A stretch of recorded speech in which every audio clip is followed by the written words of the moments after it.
I'm Ryan, And I'm Nick. and you're listening to Going Offsides, presented by the Lacrosse Collective on the Lacrosse All-Stars Podcast Network.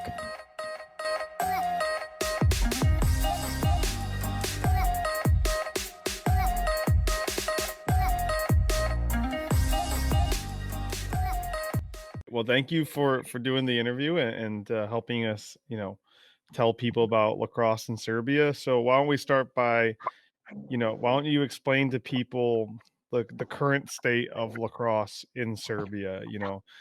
What age groups are playing that? Is it male only, female only? I mean, obviously not female only because you play, but is it played? Do you play indoor, outdoor? Why don't you just give us a little bit about lacrosse in general? Here in Serbia, we are playing everything. Okay. So indoor, outdoor, because we have what you call limited amount of guys, Mm-hmm. and especially now when this virus thing going around, it really what you call died down for now. But we are getting back to it. In this Sunday, we are going to do some kind of fairs for kids. We are going to show across in one part of our town. So we are playing basically when we play in Serbia and in Europe, we play field lacrosse. Okay. But also we played 2 world championships and 1 European indoor championships. And for that we are playing box lacrosse. And we were playing box lacrosse in Prague, those Frank Mansion Cup and European. I don't know how it's called exactly, but before Frank Mansion. Yeah, the European Lacrosse Championships. Yeah. Okay. So that's basically in Serbia lacrosse. Okay. So we are trying to get kids involved, right? Because in order to make a good player, you need to start them young. Mm-hmm. And for now, it's difficult for us to do that, to have just young kids. So we are basically having teams from like 13 years old to 30 years old, all the guys playing together. Okay. And for now, it's like that. But in near future, we are planning to make a kids team and go in Europe to compete with that. Okay. Excellent. And just so we know, are there any women playing lacrosse in Serbia, like organized lacrosse? We have several girls. Okay. For now, but we had a team in Serbia, 20 girls or more, but it varies from year to year. So it's really males for now, but we are trying to get girls involved. Okay, great. The thing is, we have a lacrosse game in Serbia by a guy named Brian Gorodetsky. He's Canadian, and he was living in Serbia. So he started everything here, and because of him, we have a lot of guys playing. And he left. Now he's doing lacrosse things in Uganda, I think. Okay. He's in Africa, so you could maybe get in touch with him. It would be really good story. And when he left, now in Serbia there are only us playing lacrosse, and we have what you call limited experience. So it's kind of hard to pass the knowledge on to younger guys. So we are having Canadian guys. Our national team coach, Steve Serpern, and he comes to Serbia every now and then and help us with both girls and boys. That's awesome. Looks like I might have to make a trip sooner than later and help you guys out a little bit. Yeah, hope so. Add it to my list on my my European vacation next summer. So the men's team, are you a member of the men's team right now? The national team? Yeah, I am. Okay. And so is the plan to obviously next summer go to the European Championships in Prague? Okay. Yeah, the plan is to do that, but we don't know what will happen now because there are no planning for now.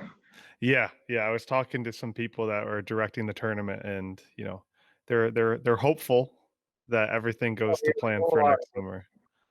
Yeah, Thing changes absolutely. from month to month, so Absolutely, because I think I have to rebook my flight, but I think I will be attending the tournament next summer for at least a week. So I'm very excited about that.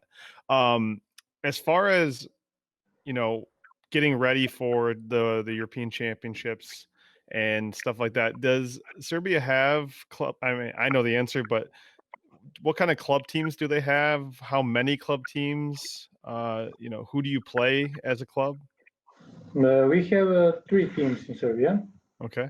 3-man teams, but the best team and the most notable team is Belgrade Zombies. Yeah.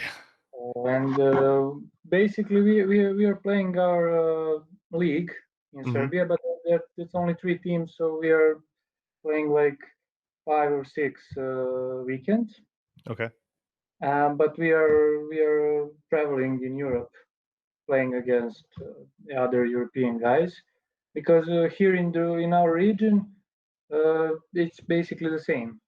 There are few teams, so we get together and play against each other, and then go to tournaments in Europe where there are better teams and better opportunities for us to compete and to evolve. Okay. And I mean, you might not know the answer to this, but how did the team come up with the mascot of the zombies? Oh, well, I don't know that. That's okay. I won't bring that up. If you can show me the mascot, maybe I would know that. But we had mascot like 1 year on one Zombies Cup, and I think it was last year or year before. Stop what you're doing. Go to Instagram and follow us at going_offsides_podcast. You don't want to miss the giveaways that we're going to start doing. So make sure you follow us on Instagram. Now back to the show. Well, I mean, maybe not mascot, maybe that's the wrong word, but how did they come up with like just the name zombies? Like, did somebody just really like zombies? Yeah, I know that. That by the way, I don't know if I should tell that story. All right. Well, maybe when I see you in Europe at the European Championships, you can tell me about the zombie story. I can tell a watered down story. Okay. But it was basically like, well, I think whenever in Europe, when whoever started lacrosse, wherever in Europe, it was the same for them, because there was a team before I started playing. Now we had a team in Belgrade, and Brian was leading them. I don't know what country it is, but outside of Serbia, and they were partying and stuff. It wasn't like really a sports team. It was just beginning, and guys went out, and when they came to the field to play, they were like tired and basically like zombies. And Brian told them they all look like zombies, and in all Serbian manner, we took that as a good thing. Very good. That's the way it started. That's awesome. So, would you say that, I mean, do you and your teammates and those in the lacrosse community, do you watch a lot of lacrosse from North America, from like YouTube or anything like that? Yeah, YouTube is like our main source of knowledge from lacrosse. This year when that PLL championship was playing, it was like we watched every game. So we are basically, but we like to watch box lacrosse. Right. And many of us like to play box better than field lacrosse.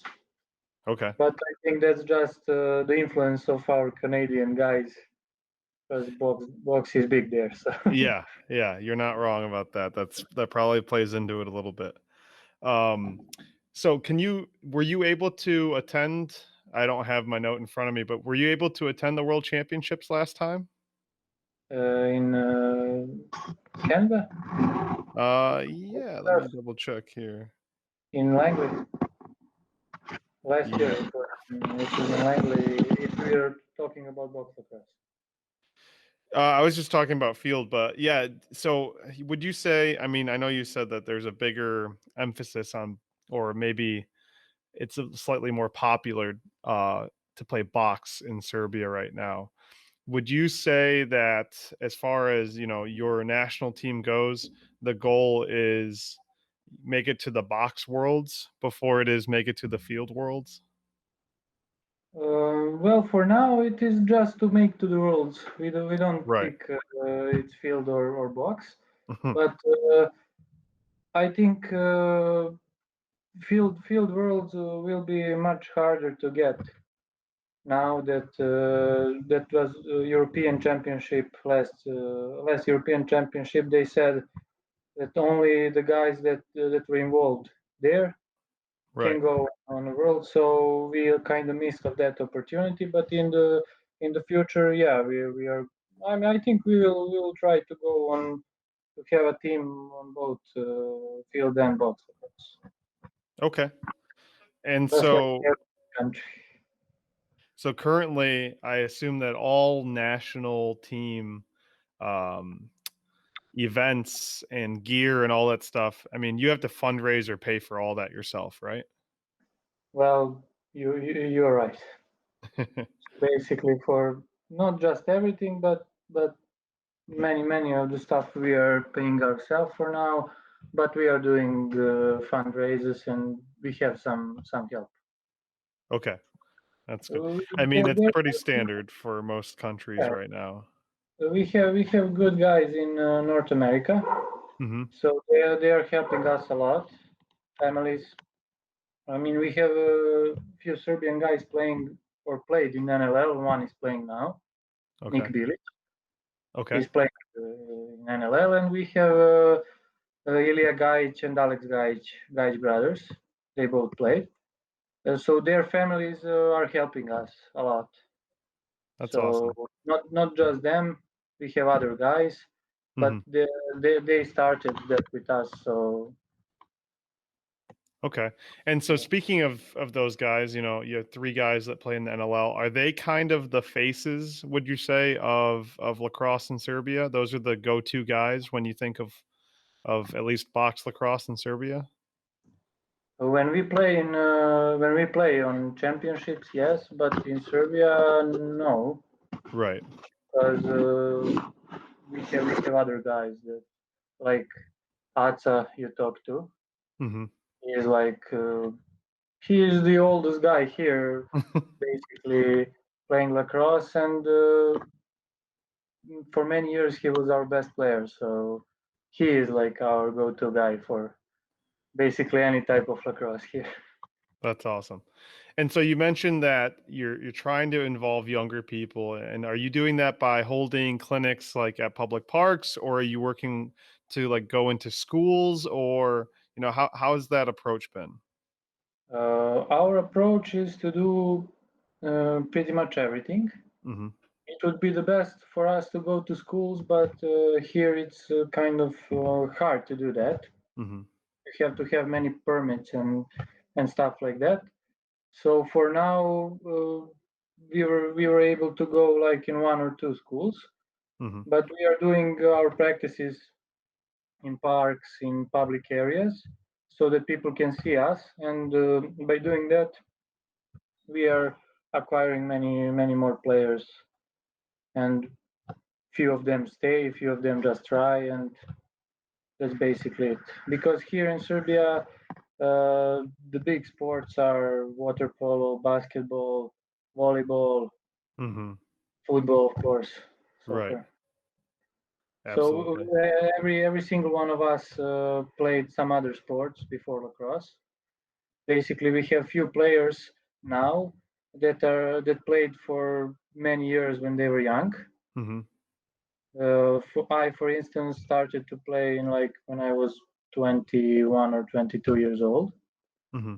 maybe even more. I can't remember. Before that, I played water polo, and my brother also for 11 years. Aca played football, and that's basically the demography of our players here. So we are trying to get kids involved, kids playing lacrosse from young age, because we think not just us. I mean, that's really knowledge for everyone that younger players tend to learn faster. Yeah, absolutely. Thank you, Lazar, so much for helping us out and coming on the show, and I really appreciate your insight into Serbian lacrosse. Thank you for having me.